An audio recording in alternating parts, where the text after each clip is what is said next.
Hi, Deborah. It's really nice to meet you today, and even I guess right off the bat, on this side of the world, people say Deborah instead of Deborah, which would be the typical Amharic way. Um, have you ever experienced Have you ever experienced people saying your name in different ways? Do you have a nickname by that you go by? Um, yeah, actually, my name is actually spelled on my passport. My name is spelled with Dibora and not Deborah. It's just easier to do this because I work in the marketing and it just makes sense to do. So, but people call me Devora with the V, but my nickname is Debbie. People call Okay, me Debbie. so I can I like that. call you Debbie? Okay, Yeah, good, perfect. Um, right. so today, I guess I jumped the introduction, but um, Yeah. so today we're gonna start, I guess, kind of the first version of our podcast, where All we right. it's gonna be the Mado podcast, where we introduce exceptional talent, remote global talent out of Ethiopia currently, and have different Yeah. conversations to bring awareness to the level of capacity in Ethiopia, the level of talent, uh, and that is why today I have Debbie with me, who is Yeah. one of the talents we're showcasing. So welcome, Debbie. Thank you. Thank you for having me. Yeah, it's so tell me some. Start telling me. I'm very excited um to get to know more about you. So, what was your education journey like? Okay.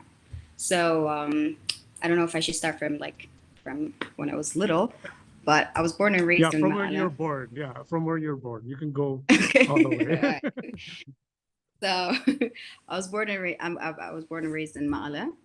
I used to come to Addis for summertime because my grandma, my dad used to live here.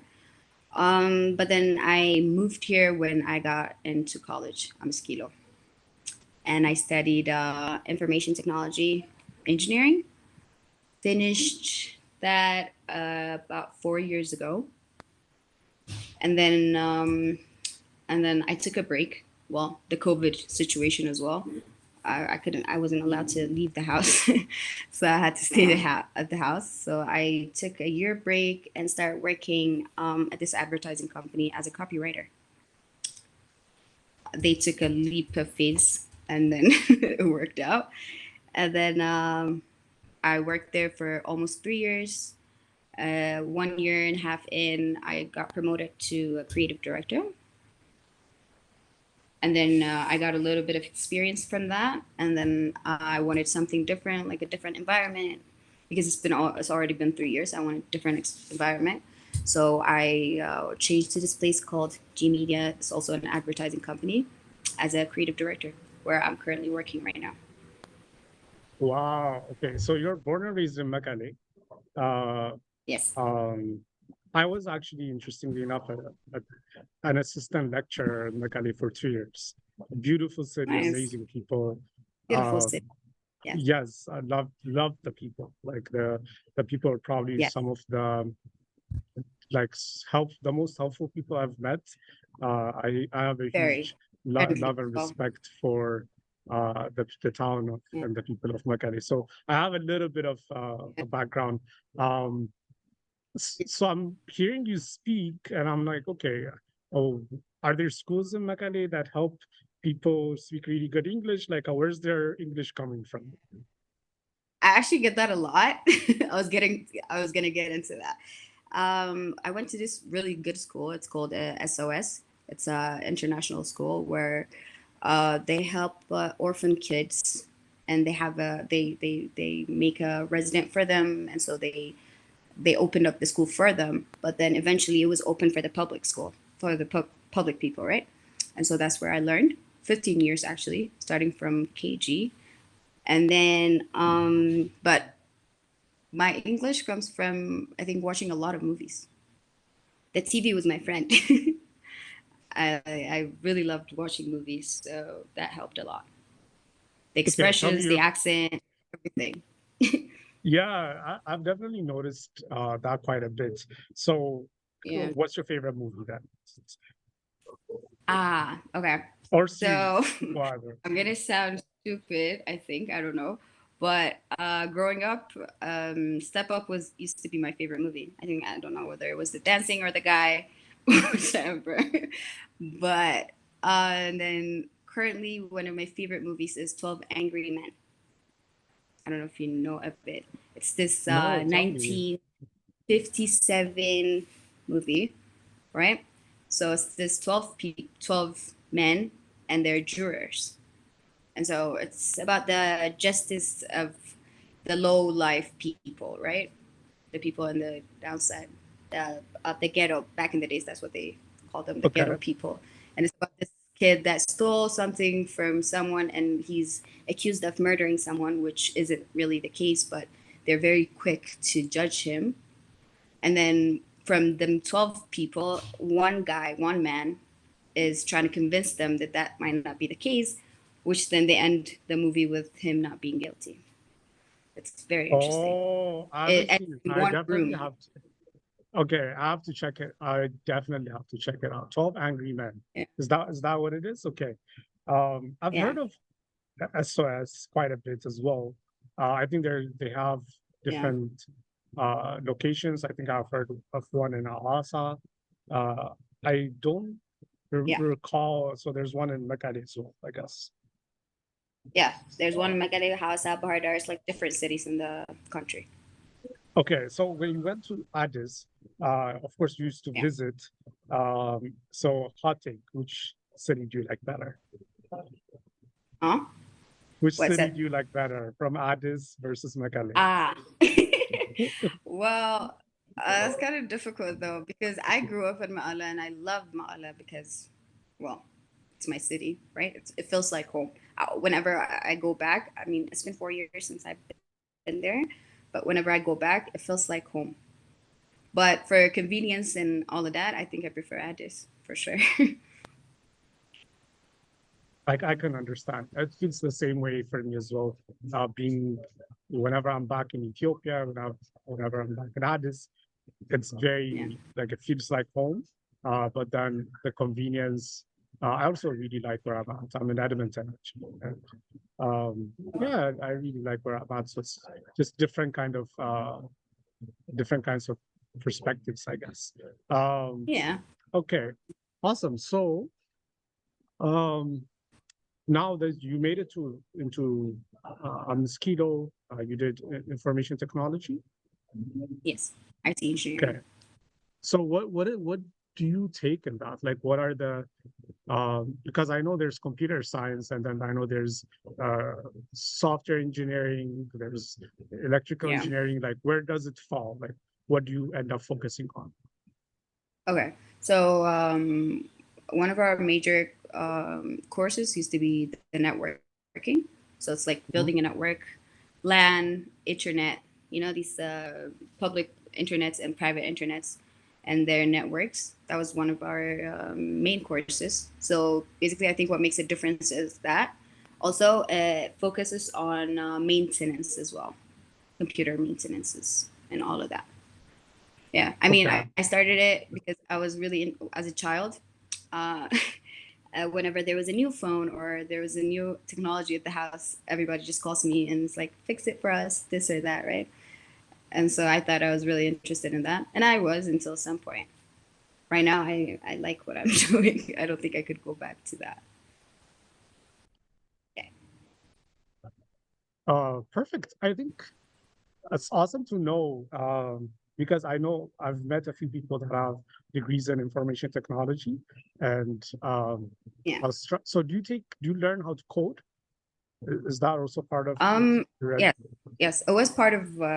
Yeah. It was part of my courses for sure.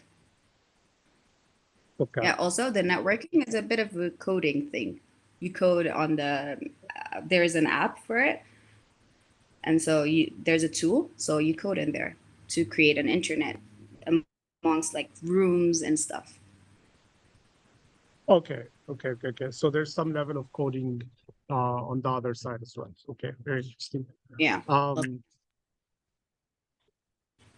So the creative space, very interesting. So you um, first got into content writing. Do you love writing? Yes. Is writing something that you enjoy doing? Uh, yes. Back in the days, I used to write a little bit here and there, my emotions and feelings. Oh, you're journaling. Okay, you're journaling away, My and then journal. okay, Yes. and then you found a job as a content writer. Yes. Okay, so how's And it that? Like, was did you have to write a lot of content? Like, how did that work out? so when I first started, I thought it was gonna be easy because I just write whatever in my journal or whatever.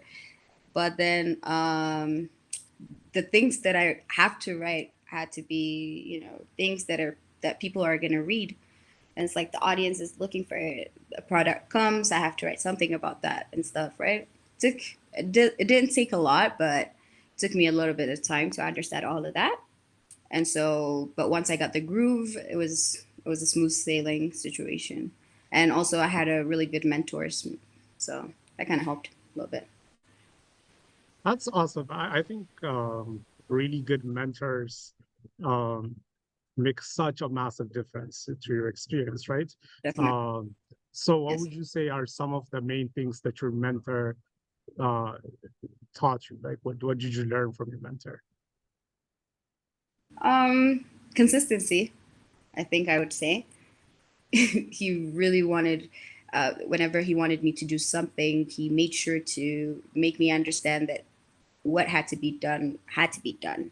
And so that consistency of him really helped me grow in some ways. And then I didn't have to do that back and forth anymore because I understood what he wanted or what he understood for the product to be. And that really helped a lot. Also, he was very patient with me. Yeah, So that's I think awesome. patience.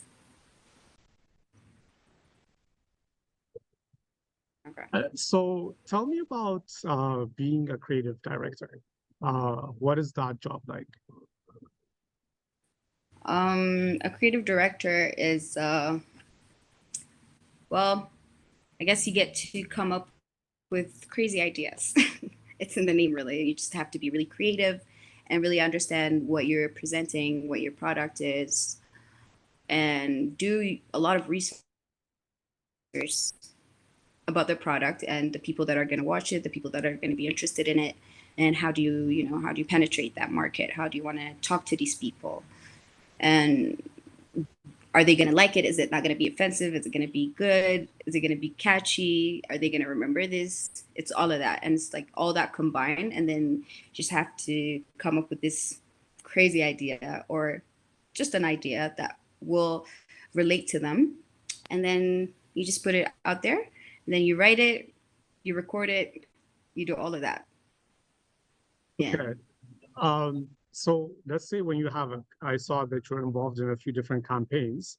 Um, Yeah. what does the process look like? So from starting from the early stages, can you walk me through what the process for a campaign would look like?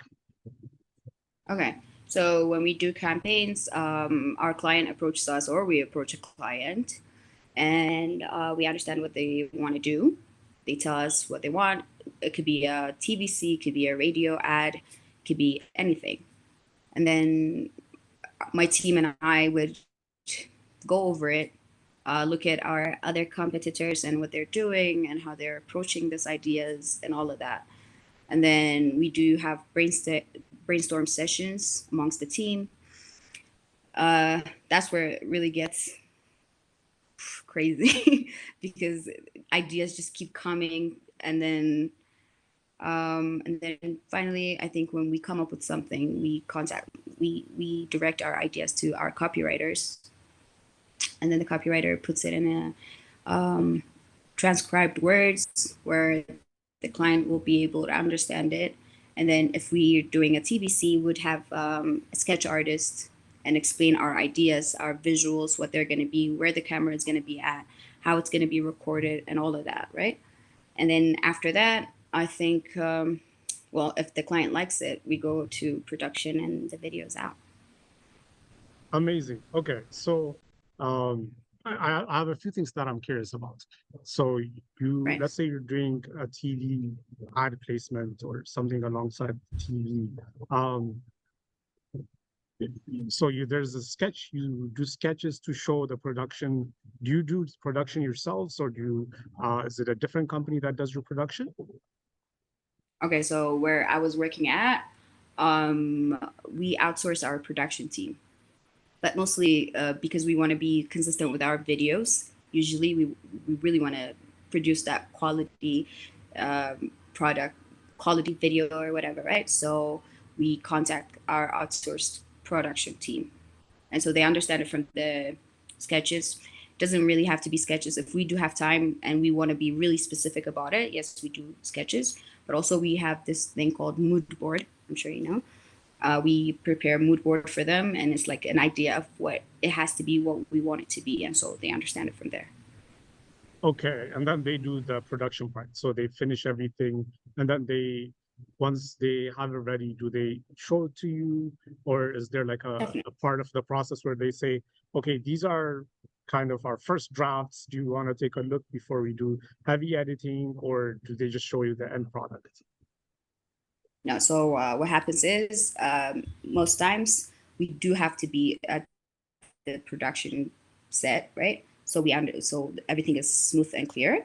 And then once they're done with it, with the color treatment or whatever, and then they come back to us, they show us the first draft. And then if we have comments, color treatment, every type of way, camera, lighting, everything, we have to see all of that. And then after they're done with that, and after we give them our feedback and comments, um, we go, they go back and do it as such. And then when they come back with the end product, we go show it to our clients. Once we're satisfied, once the team is satisfied, we go and show it to the client. Okay, so to somebody who has no idea what color treatment is, what is it? What is color treatment? Well, I think it's I mean, how how your actual eyes would see it, right? When it's camera, the colors can be disfigured or different, and so like what your eyes see has to be treated that way for the viewer to have a comfortable view, I guess, for the Oh, audience. okay. So are you making it Yes, seem natural, I guess, natural to the eye? Is that what it natural to is? that. Okay, so Yes. I guess this is a very fascinating thing you're bringing out. In terms of the production, um, you Right. mentioned lighting and a bunch of different things. How does makeup and stuff factor in? Like, if you have models that you're bringing in for these different things, do you have a makeup team in place? Yes. So we have a set designer. And so our set designer would be involved in costumes, makeups, placement of the house, of the set. A chair, a certain chair is going to be chosen. A certain table is going to be chosen. A certain house, certain room, different colors, all of that. So we have set designers. I mean, the production team might Wow. have a set designers. So continue from there. Yeah. That is, I mean, so it's a whole big production. You're getting a bunch of people together. They're filming. Yes. You're there. You're watching the process. You have your feedback. Um, Yes. so I'm assuming. So would you typically hire models or celebrities to promote products in these kind, I guess, product placements? Yes. So let's say we're doing an ad for a soap advertisement, right? And so a detergent. Our target audience would be female always. Beer is for the men. Detergent is for the female, right? And so we see our target audience, which is the female, but it could be different too. Bachelor, bachelorette, or a mother, or it could be a maid. It could be anything, right? So we choose the models, we dress them up in a certain way, how we want to portray them to the people, and then we go on from that. But our production team brings us these models, brings us a selection of models, and then we choose this one is good, one is not, and then we let the clients choose as well. It's just not us. The clients get involved in this process as well. Yeah, Okay. It's a whole economy. It's very fascinating to me. it's very And fascinating. it sounds expensive as well. So uh are these kind of things quite expensive? Yeah, a little bit, I think I would say. Yes. Okay. Um, I don't know if you can say, like, what would be the average if you had to estimate for a typical campaign? What would be the average cost? Um, I think I would say 300,000 Ethiopian Okay, birr, so that would be thirty um thousand. I'm not sure. about 30 grand. Okay, 30 grand. Somewhere around 30 to depends on where you're changing your money, I guess, but about 30 Yes. grand. Um, Yeah. okay, interesting. Yeah. So those are quite hefty. Um, Yeah. those are quite hefty. Uh, okay, awesome. That's amazing. Um, and then what about distribution? So you have, I guess, you buy slots for on the TV for a TV ad space. Tell me about. I've always been curious. So tell me about that process. Like, do the TV stations make it available? Like, how does that whole process work? Okay, it's not my expertise, honestly, but so I think okay, in my former job, we did have a media media planning team. And so what they do is they take these ads, right? And we ask the client where they want it to be placed, which media they want it placed, or we suggest ideas of where they should be placed, right?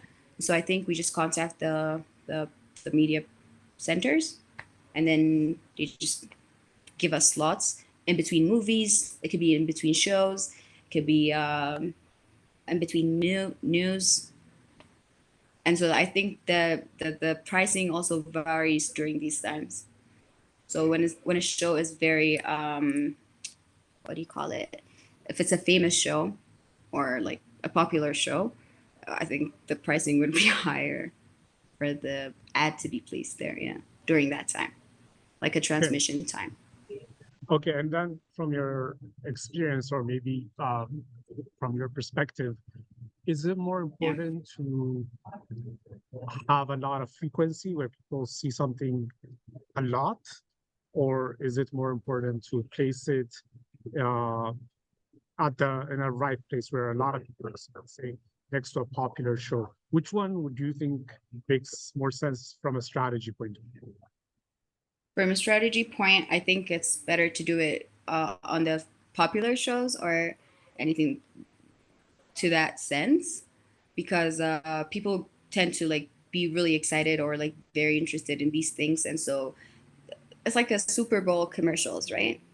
You don't see them frequently, but like once they're placed, it's very interesting to watch. You're just there for the halftime shows or like for the halftime commercials. So I think it's very important to place them during these times.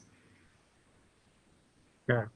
So the more popular the show is, the better you're able to promote uh, Your your yeah clients or whatever product. company that is. Very interesting. Yeah. Um, Yeah. okay, so what do you now that you're working as a creative director, um, Yeah. what do you enjoy about that role? Like what do you like about it?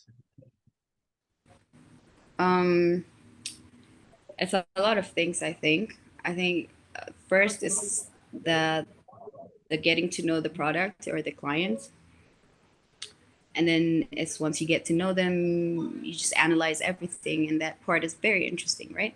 And then the thrill of wanting to come up with something for something that makes it more interesting as well because you're just raking your brain for ideas, and it's like you're looking at things that could inspire you and all of that. So I find that very nice. But I think the most rewarding part is watching your end product somewhere in the city. It's like it could be a poster, it could be a TV ad, or it could be a radio or a brochure. It's like the simplest things. It could be the simplest thing or a caption on a social media, but still very nice to see that your work or what you said, what you had to say, has been put up there, and That's it had reached the correct target, right? So that's that's very interesting. amazing. How do you measure success? So as a company, you put these, let's say, different content out there. Uh, how do you track uh, or measure your success? How do you know you've been successful? I think honestly, the client, if the client is very much satisfied, I feel like that's a very successful thing. I wouldn't know as a company. I can't talk for the company for sure, but a successful work for me would be having the client being satisfied, having your teammates being satisfied, loving your work really, and then being proud of what you're doing. I think that's pretty much successful. And I'm assuming you get some sort of feedback from clients down the line where say, oh, this thing is driving more sales, we're getting more people that are Yeah. buying our stuff or more engagement. So do you get that feedback down the line? Yes, of course, definitely. Also, we because like our clients either come back to us, and then if they come back, it's a very good sign, right? And then I guess you get to see it too because like you get to see. I mean, you're part of the community as well, the part of the community that you want to address. So down the line, you get to see the process as well because as you're living it, right? So yeah. Okay.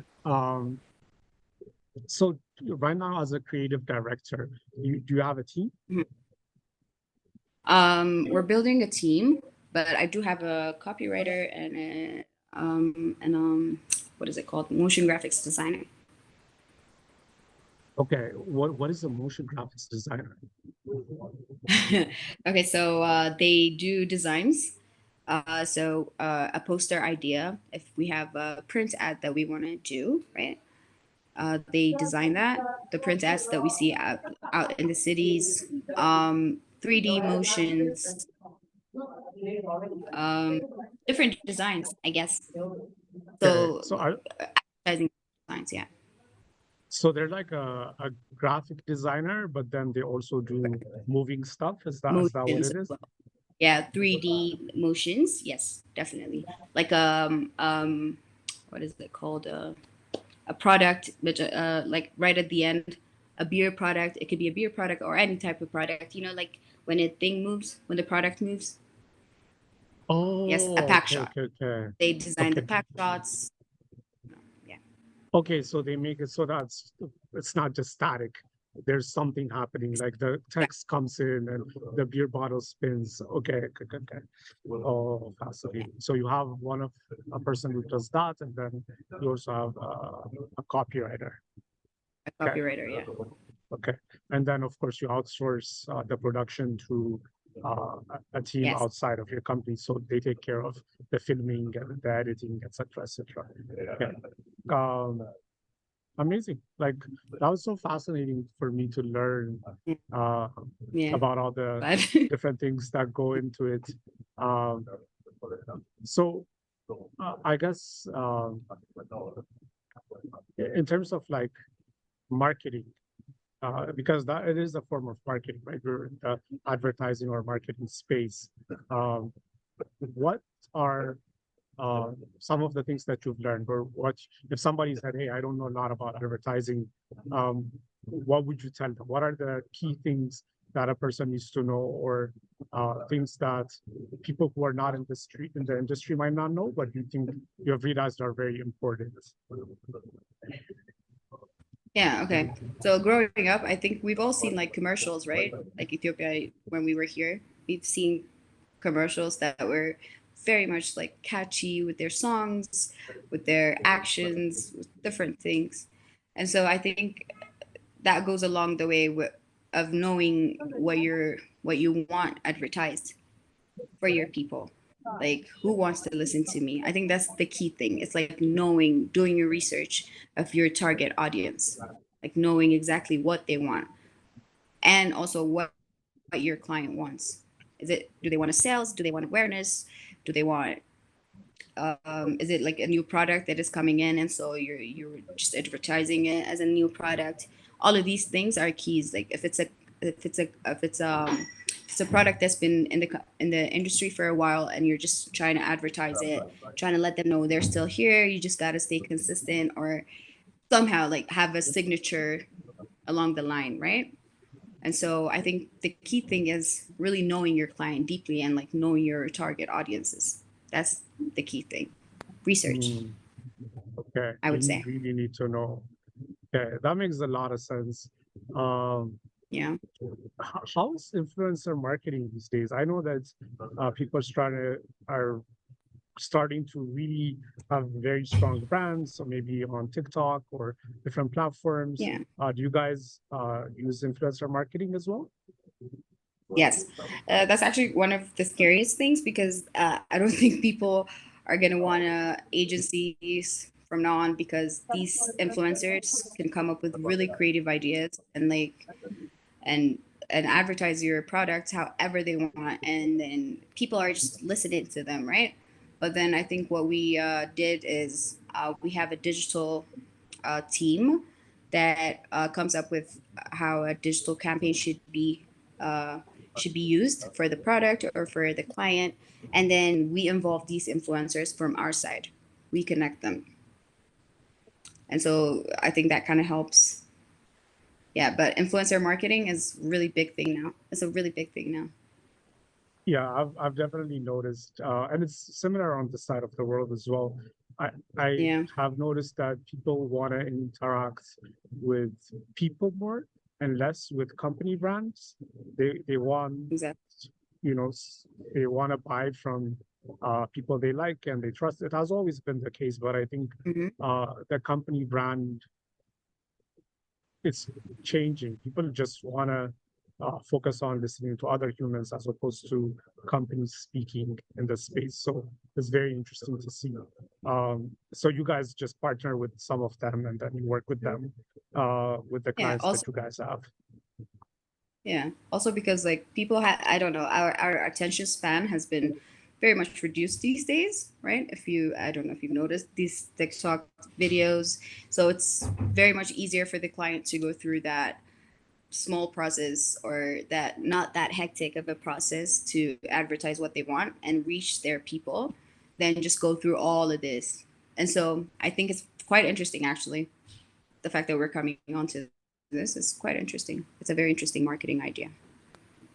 It is, and you do actually bring up a good point where there's so much involved to make, let's say, the typical TV ad that might cost like $30,000.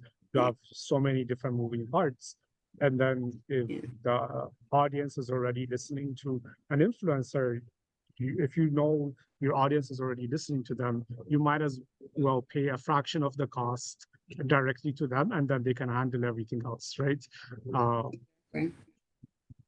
so do you think it's going to be a threat to the advertising industry? Like, do you think?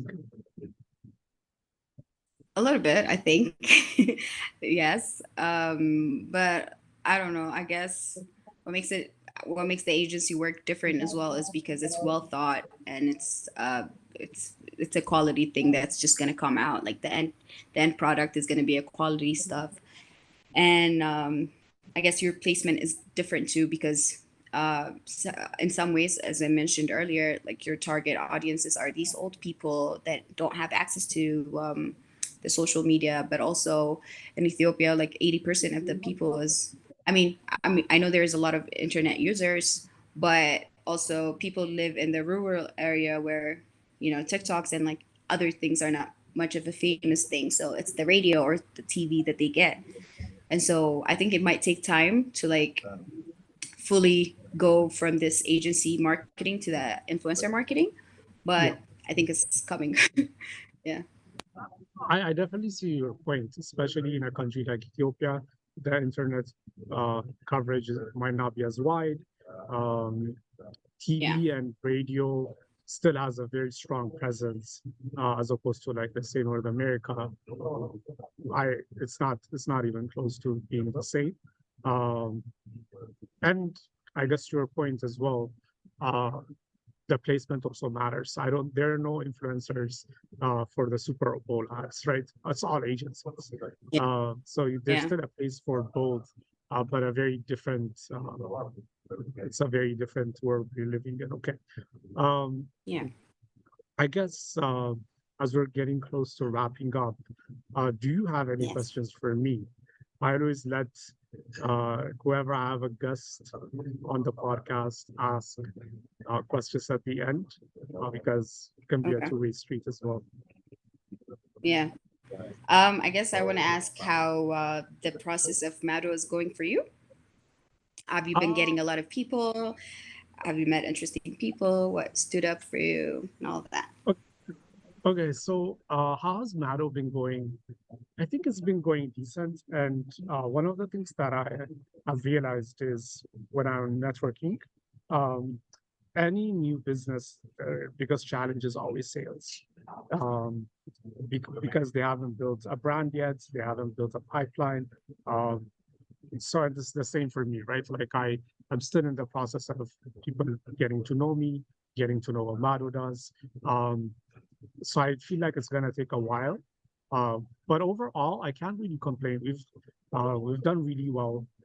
We've had some amazing successes and wins that I'm really excited about. And I also think there's a lot of potential as we promote and we showcase the capacity and talent that's available. At least right now, what I know best is of Ethiopia. I think there's massive potential, and I notice it too. Every time I have a video of one of its a talent, and the client is interested, and I show them the video, they just go like, "Wow, okay, they speak really good English," and that's not something that a lot of people know on this side. But for me, being born and raised in Ethiopia, it's not Yeah. news, right? I know it's not something that um, it's not even like 1,000 people or 10,000 people. It's probably like in the hundreds of thousands of people. Uh, there are a lot of people that can speak English at a really high level, and they're also very smart and competent and educated. So I think there's huge upside and future potential. Um, so I'm excited about the future. Right now, I'm in the building phases, so it's not like I'm swimming in opportunities right now, but I think it will happen in the future. Nice. I like that. Yeah. I'm sure we'll work. I think so too. I think so too. Any other questions? I'm good. Thank you. Okay, perfect. All right. Perfect. Yes. So it's awesome, Debbie. Like, it was really nice to chat today. Yeah, Yeah. and thank you for uh, coming to our podcast. Yes. Thank you for having me. Okay, appreciate it. Thank you. All right. All right. Bye.